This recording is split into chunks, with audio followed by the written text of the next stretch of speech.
ارشاد. بسم الله الرحمن الرحیم. دا کلام د دینه مخکې یو کتار سکون چې ارشاد.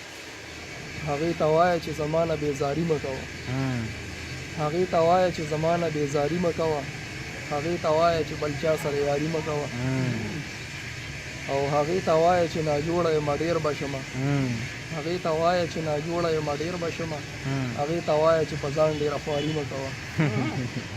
او دا یو مزایه غوندې کلام دی.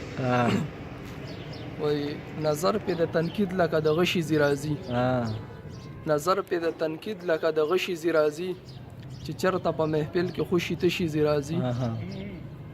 او که مینه کې دردونه صرف زړه باندې راتللی، که مینه کې دردونه صرف زړه باندې راتللی، نو ولې مې دردونه اوس په تشي ځي راځي.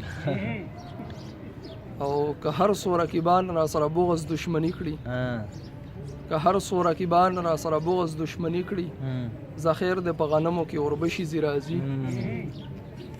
او زما ور سره غم او خادي واړه پاتې شوي، زما ور سره غم او خادي واړه پاتې شوي، دا بعضې خلک اوس په څه شي ځي راځي. او ای ښکلي یا پښتون یم بې پښتو کارونه نه کړم، ای ښکلي یا پښتون یم بې پښتو کارونه نه کړم، چې روغه د چا روغه باندې وشي ځي راځي.